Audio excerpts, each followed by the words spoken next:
Hello everyone, I welcome you all in my Science Academy YouTube channel.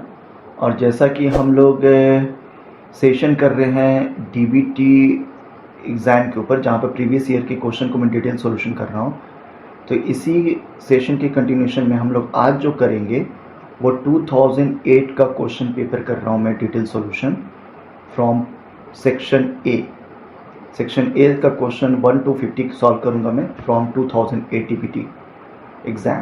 तो let us friends start this session. अच्छा, rest of the question paper का detail solution 2020, 2018, 19, 17, 16 मैंने इतने सारे का बनाया हुआ है। सबका लिंक इस यूट्यूब इस वीडियो के डिस्क्रिप्शन बॉक्स में आ रहा होगा, तो वहाँ से क्लिक करके भी देख सकते हैं आप। तो फर्स्ट क्वेश्चन ये है कि virus mediated transfer of cellular genetics material from one bacterial cell to another by mean of virus particle is called transduction. पहला ऑप्शन इसका करेक्ट है। Transduction is the process where the gene is transfer from one bacteria to another bacteria through virus. ठीक है, वो virus के through जाता है। ठीक है, नेक्स्ट क्वेश्चन पे आ रहे हैं। The plasmid cloning vector PBR322 containing ampicillin resistant and tetracycline resistant gene that conformed resistant to ampicillin and tetracycline respectively. Okay, the tetracycline resistant gene contain a site for the restriction endonuclease BAMH1. PBR322 is cleaved first with BAMH1, added to BAMH1 restriction fragment from a different DNA molecule, and the resulting is treated with the DNA ligase and used to transform the E. coli. Under this condition, which of the following statement is true? Okay, तो कह रहा है ये है कि यहाँ पर एक वेक्टर है PBR322 और यहाँ पर दो जीन रेजिस्टेंट मार्कर हैं, एक है टेट्रासाइक्लिन का और दूसरा है एम्पिसिलिन का। यही है टेट्रासाइक्लिन, यस, एम्पिसिलिन रेजिस्टेंट। ठीक है, तो यहाँ पर जो अगर एम्पिसिलिन रेजिस्टेंट है AMPR और TETR, यहाँ पर TET साइट में BAMH1 का साइट है, यहाँ पर BAMH1 का साइट है। तो इसी में जीन को क्लोन किया गया। तो जब जीन को हम लोग फॉरेन जीन को यहाँ पर क्लोन कर देंगे इसमें, तो BAMH1 क्या होगा? डिसरप्ट हो जाएगा। BAMH1 क्या होगा? ये डिसरप्ट हो जाएगा, नॉन फंक्शनल हो जाएगा। तो जब ये नॉन फंक्शनल होगा तो BAMH1 के अगेंस्ट में रेजिस्टेंट नहीं होगा, सेंसिटिव हो जाएगा। तो अगर सक्सेसफुली ट्रांसफॉर्म्ड और यहाँ पर जीन क्लोन हुआ है तो आइडियली क्या होगा? BAMH1 माइनस, क्योंकि ये डिसरप्ट हो चुका है, और पर एम्पिसिलिन रेजिस्टेंट होगा। तो वैसे मीडिया में सेलेक्ट कर लेंगे। अब आ जाते हैं ऑप्शन में। Tetracycline can then be use to select a transformed E. coli carrying recombinant plasmid. नहीं, टेट्रासाइक्लिन को यूज नहीं कर सकते क्योंकि वो टेट्रासाइक्लिन सेंसिटिव होगा। दूसरा आता है tetracycline can be then use to select a transformed E. coli carrying non plasmid non recombinant plasmid. Yes, ये सही है। Tetracycline can then be used for select transformed E. coli carrying non recombinant. जो भी E. coli होगा जिसमें tetracycline resistant होगा उसमें definitely gene नहीं गया होगा, तो वो नॉन रिकम्बिनेंट हो गया। ये करेक्ट ऑप्शन है। चलिए अभी नेक्स्ट देख लेते हैं। Tetracycline can then be used to select non transformed E. coli। Select for non transformed E. coli। नहीं, नॉन ट्रांसफॉर्म्ड का मतलब है कि उसमें प्लाज्मिड गया ही नहीं। ठीक है, उसके लिए नहीं यूज कर सकता, तो ये भी गलत हो गया। E. coli cell with recombinant plasmid will grow both. नहीं, ये बोथ पे नहीं ग्रो करेगा। फर्स्ट ऑप्शन फिर से देख लेते। Tetracycline can then be use to select transformed E. coli cell carrying recombinant plasmid. नहीं, टेट्रासाइक्लिन पे अगर रखेंगे ग्रो करेंगे तो डेथ हो जाएगी सारी। E. coli ट्रांसफॉर्म्ड तो होगा लेकिन E. coli डेथ हो जाएगी। ठीक है, B option is correct. Next आ रहे हैं। Which sub unit of E. coli RNA polymerase is responsible for gene selection. तो जीन सेलेक्शन के लिए सिग्मा फैक्टर इंपॉर्टेंट है। यहाँ पर alpha 2 beta beta dash omega plus sigma, जिसको स्पेसिफिसिटी कांस्टेंट बोलते हैं RNA पॉलीमरेज E. coli के केस में, और ये डिसाइड करता है सिग्मा फैक्टर कि कौन सा जीन का ट्रांसक्रिप्शन करना है। ठीक है, तो डी ऑप्शन करेक्ट होगा। नेक्स्ट क्वेश्चन आ रहे हैं। Which one of the following radio isotope do not emit beta रे। तो बीटा होता है क्या? इलेक्ट्रॉन -1 0। ये तो 14 में से -2 इलेक्ट्रॉन निकलेगा तो ये स्टेबिलिटी की तरफ मूव कर जाएगा, इससे रिलीज होगा। H3 ट्राइटियम है, H1 इससे भी 2 इलेक्ट्रॉन रिलीज होंगे तो H1 स्टेबिलिटी की तरफ मूव कर जाएगा।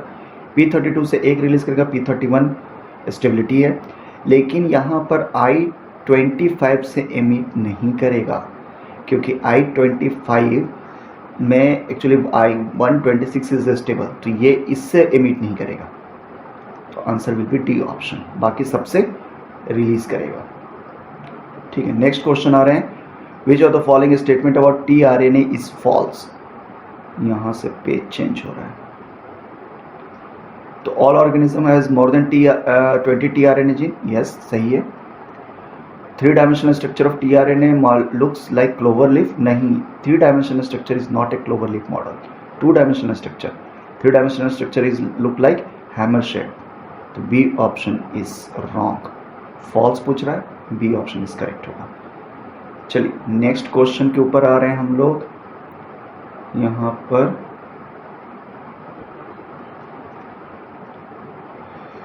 collagen consists of 3 helical chain containing glycine and proline amino acid in each chain. The overall structure of each polypeptide of collagen molecule is A. Proline हमेशा, यहाँ पे glycine देखिए, कोलाजन में glycine रहता है X और Y, X और Y पर कोई और एमाइनो एसिड हो सकता है, लेकिन Y पे जनरली क्या रहते हैं, प्रोलीन के चांसेस ज़्यादा रहते हैं।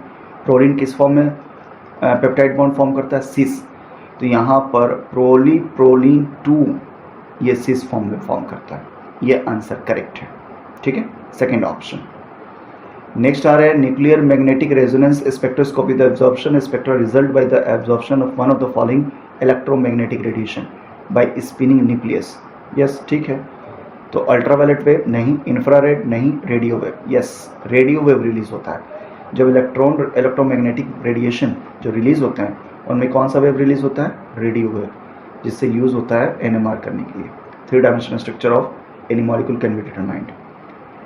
नेक्स्ट आ रहे हैं, ribonuclease solution give an absorbance of 1 okay at 278 nanometer at UV spectrometry, 1 centimeter square, molar extension coefficient is this much, concentration, ये तो बहुत डायरेक्ट क्वेश्चन है।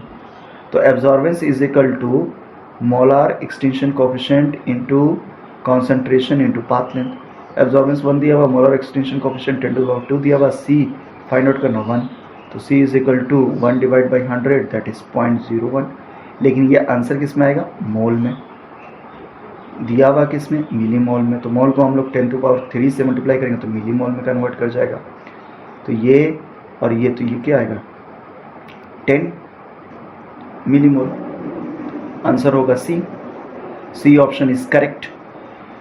अब आ रहे हैं next, 2 protein have same molecular mass as well as same isoelectric point, okay the best way to separate them would be to use, 2 protein है, suppose A और बी प्रोटीन है, उनका मॉलिकुलर वेट भी सेम है, ठीक है same, और isoelectric point भी सेम है। अगर ये दोनों में से कोई डिफरेंट होता तो हम लोग इलेक्ट्रोफोरेसिस या फिर आइसोइलेक्ट्रिक फोकसिंग यूज़ कर लेते, लेकिन दोनों सेम है। इसका मतलब है कि ओवरऑल एमाइनो एसिड का कंपोजिशन तो डेफिनेटली डिफरेंट होगा, अगर दोनों सेम रहता तो ये तो आइडेंटिकल प्रोटीन होते हैं, 2 डिफरेंट प्रोटीन बोल रहा है, यानी एमाइनो एसिड का कंपोजिशन सेपरेट है। एमाइनो एसिड का कंपोजिशन सेपरेट हुआ यानी उस पर ओवरऑल हाइड्रोफोबिक और हाइड्रोफिलिक कॉन्सेंट्रेशन डिफर करेगा, तो हम लोग सीधा रिवर्स फेज क्रोमेटोग्राफी यूज़ करेंगे। Reverse phase chromatography is the way to separate the molecule based on hydrophobicity, ठीक है।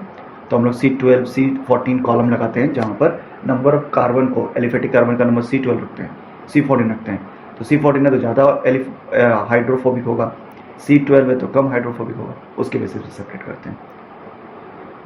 चलिए नेक्स्ट आ रहे हैं, 1 strand of double standard DNA is mutated changing all cytosine to uracil, okay after 1 round of replication the mutated DNA strand the melting temperature result भी, अगर C replace हो जाता है U से DNA में, तो ये U नेक्स्ट जनरेशन में A के साथ बाइंड करेगा, यानी AU which will bind with 2 hydrogen bond is going to replace which one, C और G को रिप्लेस कर देगा जो ट्रिपल हाइड्रोजन बॉन्ड से, तो नंबर ऑफ हाइड्रोजन बॉन्ड कम हो गए, TM वैल्यू क्या हो जाएगा, लो, सिंपल।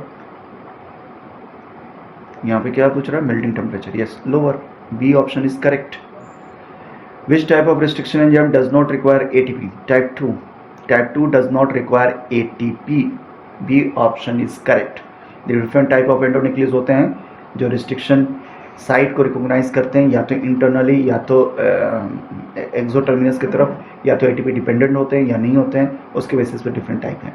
तो type 2 is a endonuclease which does not require ATP. ठीक है, नेक्स्ट आ रहे हैं southern blotting technique used for.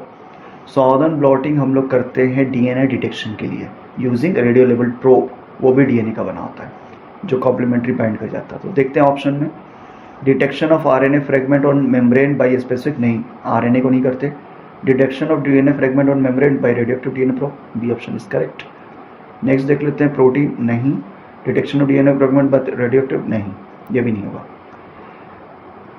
Third आ रहे हैं, which of the following is not found in an E coli replication fork. E coli replication fork में क्या नहीं मिलेगा? डीएनए ए रहता है, प्राइमेज रहता है, पीसीएनए नहीं, ये नहीं होगा। पीसीएनए प्लोरिफेरेशन सेल न्यूक्लियर एंटीजन, ये यूकैरियोट्स में रहता है। बीटा क्लैंप लोडर का क्लैंप लोडर रहता है प्रोकैरियोट्स में, और उसी के जैसा काम करता है यूकैरियोट्स में। उस प्रोटीन का नाम है पीसीएनए, ये नहीं होगा। Single strand DNA binding protein, SSB protein, ये भी रहेगा। आंसर विल बी सी, मेरे अकॉर्डिंग सी होगा, सी ही होगा इसका आंसर। नेक्स्ट आ रहा है, which of the following is changing the fastest over evolutionary time.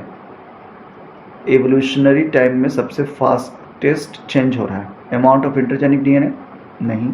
Order of gene in the chromosome, नहीं। Microsatellite, yes, microsatellite.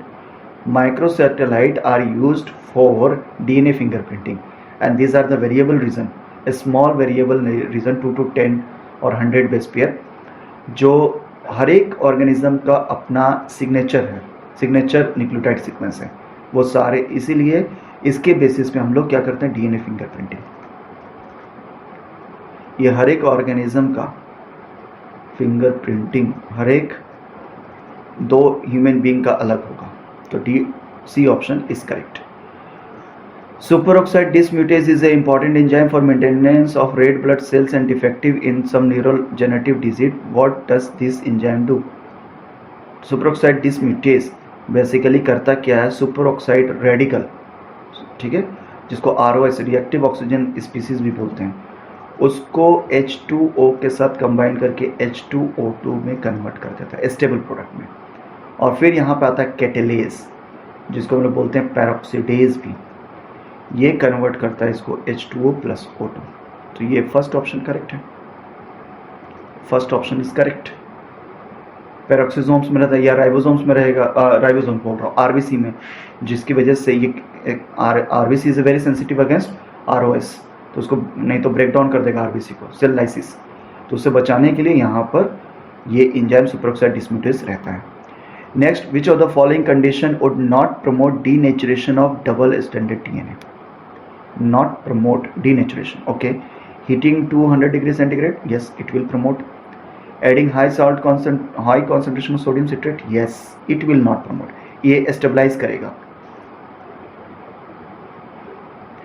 आयंस जब जितना रहेंगे, जैसे पॉजिटिव और नेगेटिव आयन रहेगा, तो वो क्या करेगा, डीएनए को आपस में, स्ट्रैंड को आपस में पॉजिटिव और नेगेटिव चार्ज देने की वजह से ये क्या करेगा, आपस में इसको चिपका के रखेगा स्ट्रैंड को, या स्ट्रैंड अलग नहीं होंगे।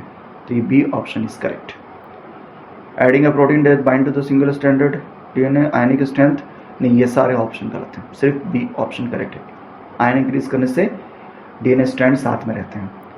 Next, carboxy methyl cellulose, okay, is carboxy methyl cellulose is a cation exchanger, first option self is correct. Cellulose के ऊपर क्या होगा, cellulose is made up of glucose, and glucose के ऊपर नेगेटिव चार्ज होता है, OH माइनस, मतलब O case में, OH केस में कन्वर्ट करेगा O माइनस में, तो ये नेगेटिव चार्ज है। तो इस आयन के ऊपर क्या रहेंगे, नेगेटिव चार्ज, और नेगेटिव चार्ज पॉजिटिव के साथ में एक्सचेंज करेगा पॉजिटिव के साथ, तो इसलिए ये कैटायन एक्सचेंजर में काम आता है, पॉजिटिव मॉलिक्यूल को होल्ड कर लेगा। ठीक है, कैटायन एक्सचेंजर में काम आएगा। ठीक है, नेक्स्ट क्वेश्चन पे आ रहे हैं। Biological washing powder remove stain by enzyme action, which of the following combination will be most effective in removing egg stain. Egg में क्या रहेगा, प्रोटीन रहता है, और क्या रहता है, लिपिड, एग यॉल्क, एल्बुमिन। ठीक है, तो एग यॉल्क तो पूरा लिपिड है, और प्रोटीन यहाँ पे क्या है, इसमें एल्बुमिन, तो यहाँ पर लाइपेज और प्रोटीएज यूज करेंगे।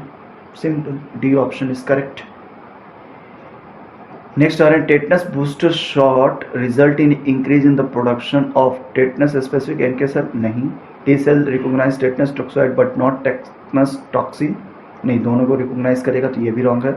एंटीबॉडी विच न्यूट्रलाइज टेटनस टॉक्सिन, यस, ये यहाँ पर सही ऑप्शन है।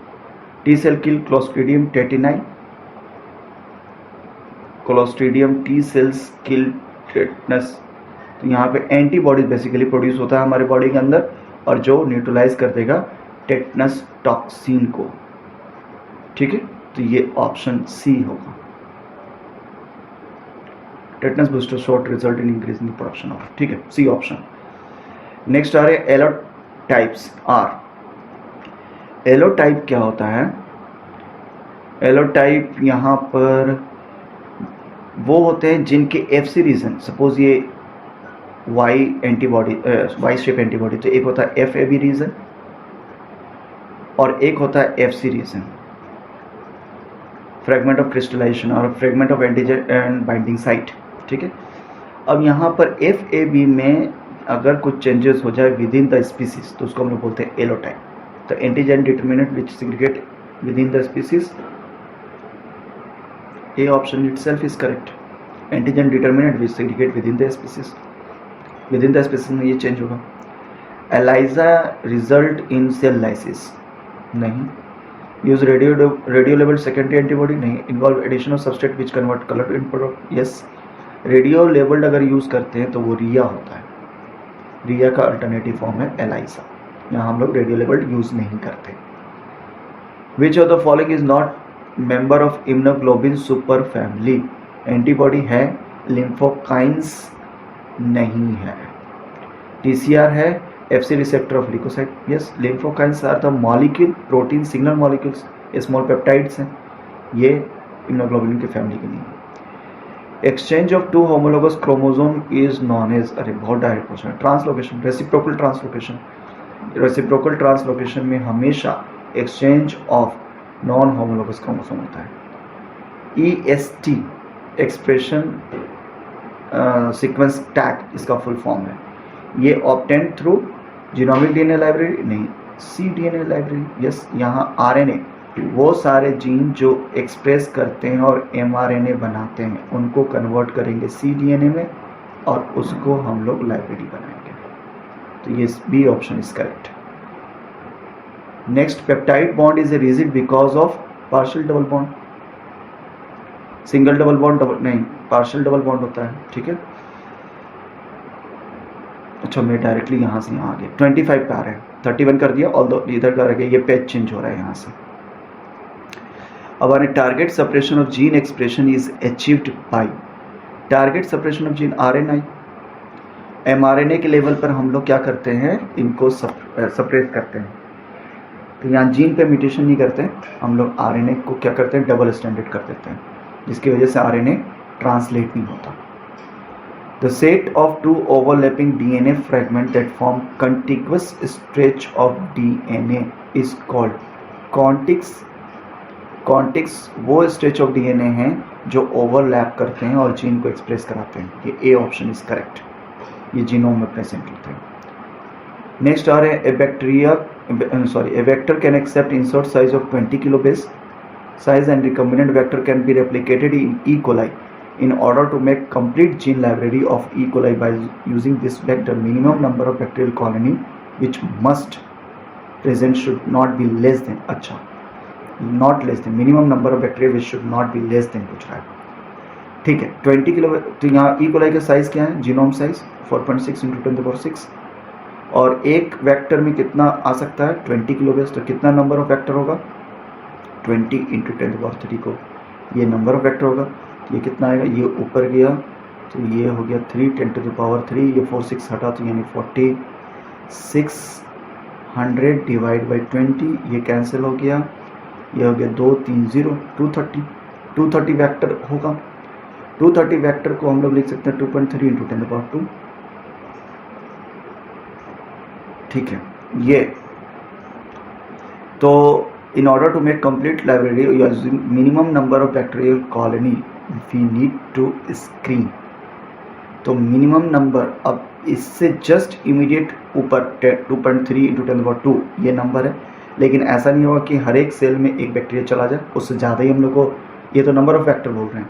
अब ये नंबर ऑफ फैक्टर्स और नंबर ऑफ बैक्टीरिया सारे 1:1 तो रेशो चलेगा नहीं।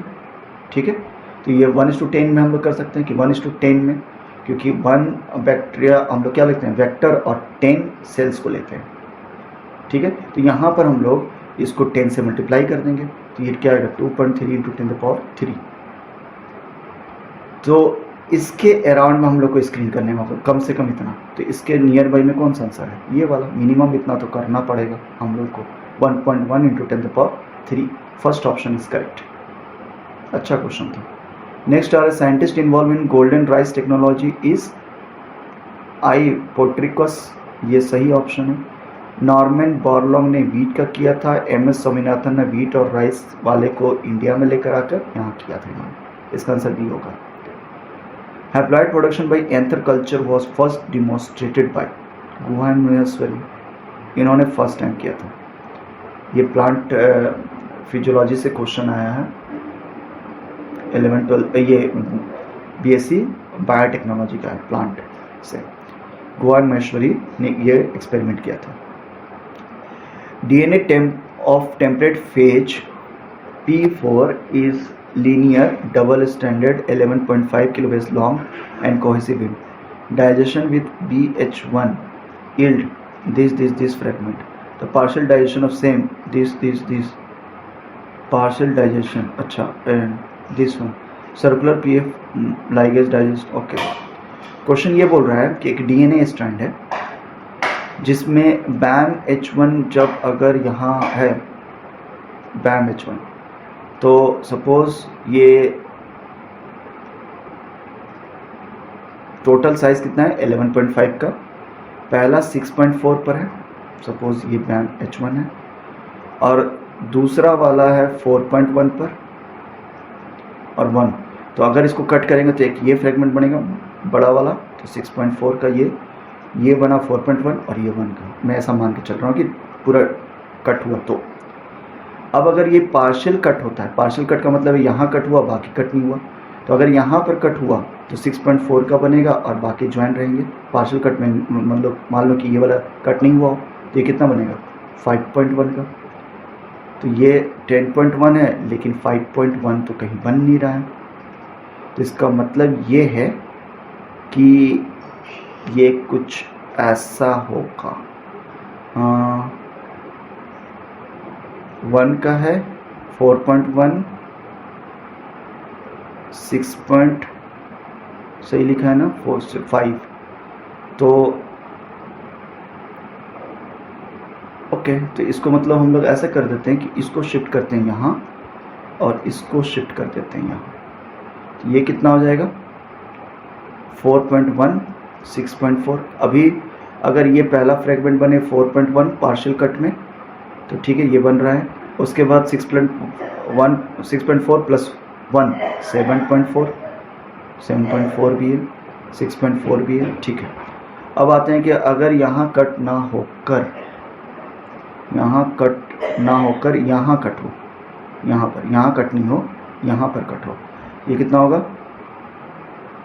दोनों मिलकर 6 4 10 10.5 ये बन रहा है। ठीक है, और 1 है, ये भी सही है, तो ये भी हो गया।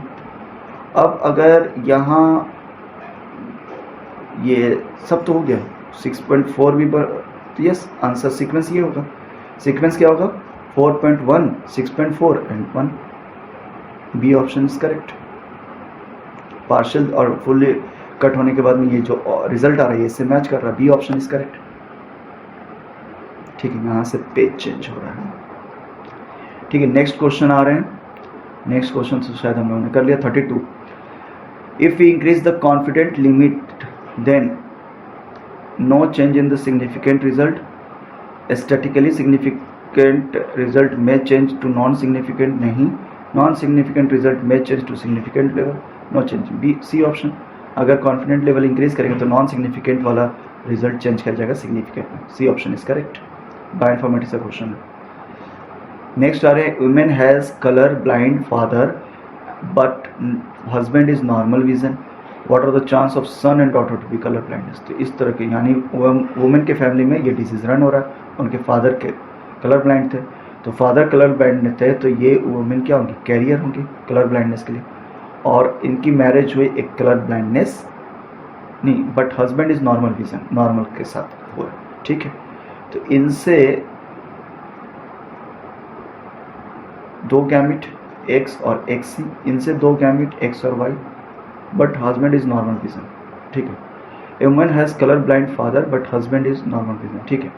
तो अब यहाँ पर एक्स एक्स ये बना एक्स सी एक्स, अब ये बना एक्स वाई और ये बना एक्स सी वाई, यानी ये दोनों जो सन है, सन जो उनके आएंगे वो सन में से 50% क्या होगा, कलर ब्लाइंडनेस, और डॉटर क्या होंगे, एक कैरियर होंगे, दूसरा नॉर्मल, और कैरियर भी नॉर्मल की तरफ बिहेव करेंगे, यानी 100% नॉर्मल होंगे, but son will be 50% affected.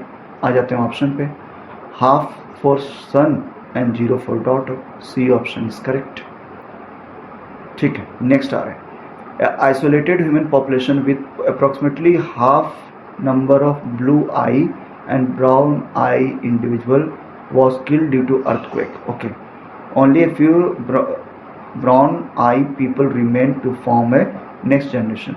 This kind of change in the gene pool is called, ये तो रैंडम प्रोसेस है, बाय चांस फैक्टर यहाँ पे अप्लाई हो रहा है कि आई और ब्लू वाले के इक्वल नंबर है, लेकिन अर्थक्वेक की वजह से सिर्फ वहाँ पर ब्लू आई वाले सारे उनकी डेथ हो गई, सिर्फ ब्राउन आई के कुछ बच गए, तो अब वहाँ पे क्या होगा, ब्राउन आई वाले सारे इंडिविजुअल आ जाएंगे, ये तो बाय चांस फैक्टर, इस तरह के प्रोसेस को बोलते हैं bottle neck effect, C option correct है। फाउंडर इफेक्ट कब होता है, जब उस तरह के ऑर्गेनिज्म किसी पार्टिकुलर प्लेस पर, न्यू प्लेस में चले जाए और वहाँ पर उन किसी पार्टिकुलर स्पीसीज का या एक फिनोटाइप का कैरेक्टर क्या हो, वहाँ पर प्रोपोगेट करे या उनका नंबर इंक्रीज करे, तो उसको बोलते हैं फाउंडर इफेक्ट। लेकिन यहाँ बाय चांस फैक्टर अप्लाई हो रहा है, बॉटल नेक इफेक्ट अप्लाई हो रहा है। एवोल्यूशन से क्वेश्चन है, C option is correct.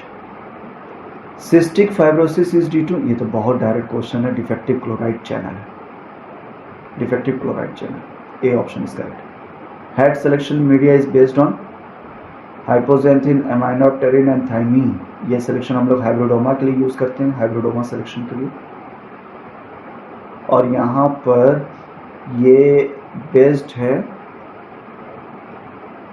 टीकेजिन, hypoxanthine, यहाँ पर क्या है HAT, यानी हाइपोजेंथिन, एमाइनोप्टेरिन एंड थाइमीन, किसके ऊपर डिपेंड होगा, टीकेजिन पर और HGPRTG, yes, first option is correct, thymidine kinase और HGPRTG, first option is correct. The main difference between active transport and facilitated diffusion is that, active transportation में energy चाहिए, चलिए देखते हैं ऑप्शन में। In active transportation molecule have move from high to concentration to lower, नहीं।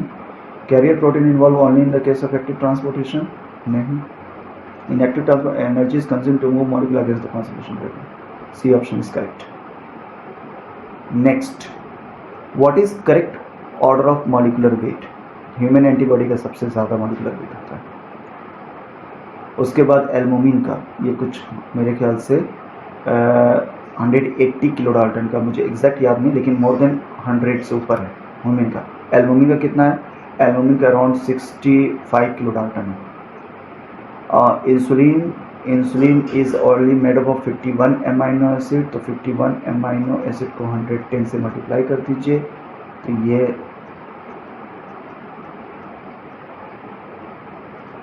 ये 5 point सही किया ना, 5.6 का है, तो उसके बाद इंसुलिन आएगा और उसके बाद में ग्लूटाथायोन, ठीक है, first option is correct, first option itself is correct. Next आ रहा है beaker A is filled of 100 ml of fluid of 80 degree and beaker B is 200 ml of same fluid of 20 degree. Okay, if both are mixed what would be the resultant temperature? देखिए दोनों का अगर equal volume होता, suppose ये दोनों equal है, ये 100 रहता, तो यहाँ पर सिंपल एवरेज ले लेते हैं, 80 प्लस 20 डिवाइड बाई 2, तो ये वैल्यू कितना आता, 50 डिग्री. लेकिन यहाँ पर 200 ml कोल्ड वाटर का 200 ml है 20, तो ये टेम्परेचर और डिक्रीज कर जाएगा, तो 50 से डिक्रीज एक ही ऑप्शन है 40. यहाँ कोई कैलकुलेशन नहीं लगाना, सिर्फ लॉजिक से यहाँ काम चलेगा. सी ऑप्शन है. यही यहाँ पर अगर 280 डिग्री वाला होता तो यहाँ 50 से वैल्यू ऊपर शिफ्ट कर जाता, लेकिन यहाँ कोल्ड टेम्परेचर ज़्यादा है इसलिए कोल्ड की तरफ मूव कर जाएगा. 40 is answer. Next, during batch fermentation lowest specific growth rate is achieved during, ये आंसर होगा लैग और स्टेशनरी फेज. लैग और स्टेशनरी फेज होगा. तो लैग और स्टेशनरी फेज में क्या होता है, लैग में क्या होगा, बहुत ही स्लो ग्रोथ, और फिर एक्सपोनेंशियल ग्रोथ होगा, और फिर स्टेशनरी हो जाएगा. तो ये स्टेशनरी में और यहाँ पर ये स्पेसिफिक ग्रोथ रेट क्या होगा, बहुत ही कम. तो B option is correct. In competitive inhibition Km value increases and Vmax constant, this first option itself is correct. Km की वैल्यू क्या होगी, V naught is equal to V max into S K M plus S Michaelis Menten, और यहाँ पर अगर alpha लगा दें तो ये माइकलिस मेंटेन इक्वेशन हो जाएगा फॉर कॉम्पिटिटिव इनिबिशन. तो यहाँ पर अल्फा वैल्यू से इंक्रीज कर दिया. For reaction to be spontaneous, यहाँ पर इसका क्या होगा, स्पॉन्टेनियस के लिए होगा जब डेल्टा जी की वैल्यू नेगेटिव होती है तब ये स्पॉन्टेनियस होता है. डेल्टा जी अगर पॉजिटिव है तो ये अनफेवरेबल है. ए ऑप्शन इज करेक्ट है. नेक्स्ट आ रहा है the dependence of molecular weight of protein molecule to distance travel in the and denaturing gel is E is logarithmic. ये कैसा होता है इक्वेशन, ये ऐसा होगा, इस तरफ में हम लोग log value of molecular wait लिखते हैं और इस तरफ डिस्टेंस होता है, इनका क्या होगा relation, logarithmic. C option is correct. Next आ रहे addition of salt to the culture media only allow the salt tolerant bacteria to grow, this is called example of. जब कल्चर मीडिया में अगर सॉल्ट टॉलरेंट बैक्टीरिया से grow करता है और उसमें हाई सॉल्ट डालने के बावजूद, इसका मतलब है ये सेलेक्टिव मीडिया, सिलेक्शन करने किसी पार्टिकुलर ऑर्गेनिज्म का. C option is correct. ये तो माइक्रोबायोलॉजी से आया question. Long terminal repeats are found in proviral DNA, क्योंकि ये इंटीग्रेशन करने में लॉन्ग टर्मिनल रिपीट्स क्या करते हैं, रिपीट्स जितना ज़्यादा होगा वो क्या करेंगे, इंटीग्रेशन कराने में, साइड डायरेक्टेड रिकॉम्बिनेशन कराने में हेल्प करते हैं. तो A option is correct. Next आ रहे हैं सिग्नल सीक्वेंस KDEL. अच्छा, ये रिटेंशन कराने के लिए यूज होता है फॉर इन एंडोप्लाज्मिक रेटिकुलम. तो कोई प्रोटीन अगर एंडोप्लाज्म में रुकना है तो उसके सिग्नल एन टर्मिनस की तरफ सिग्नल क्या होना चाहिए, KDEL.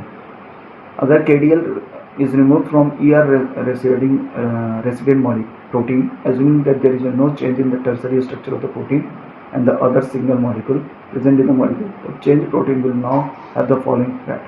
It will remain in the ER integrated, नहीं, ER में रहने के लिए KDEL चाहिए, KDEL तो हटा दिया.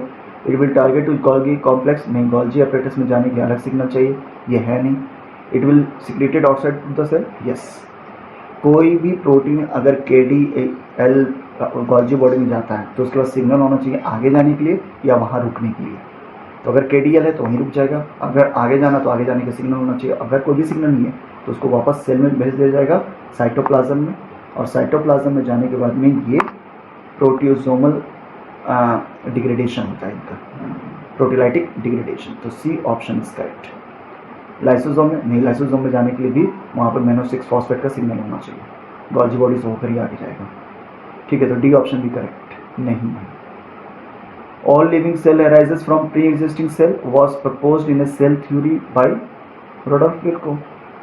रोडोल्फ विर्चो ने ये बताया था कि all living organism arises from pre existing cell, cell theory का पार्ट होता है. 48 using deliberate attenuation approach Louis Pasteur produce vaccine against which disease, बहुत कॉमन, रैबीज। इससे पहले रैबीज जो कुत्ते काटने से होता है या कोई भी पेट डॉग से होता है तो उसको 100% फेटल मानते थे, तो उन्होंने ये वैक्सीन का डेवलप किया था।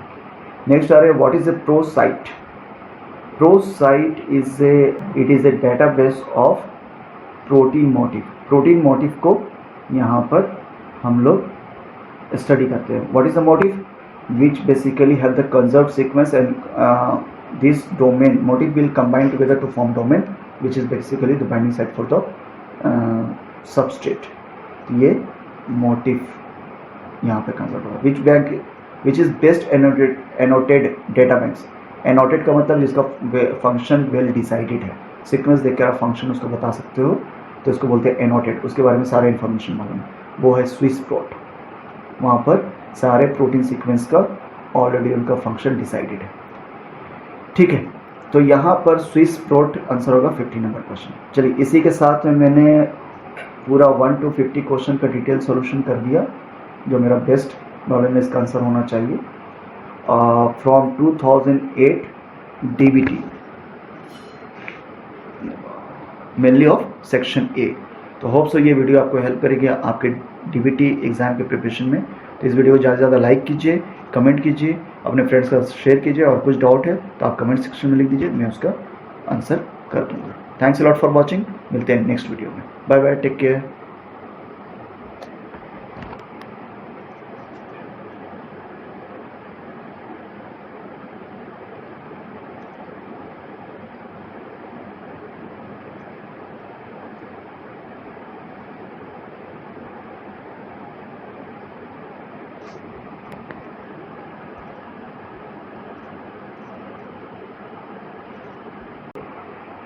Database for protein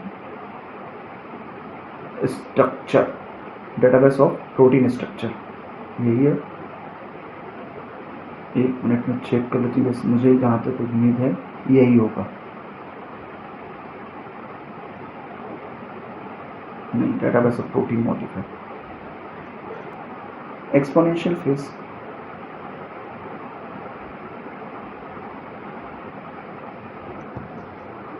lowest specific growth rate is achieved during, ये आंसर होगा। एक मिनट में देख लेता हूँ, चेक कर लेता हूँ।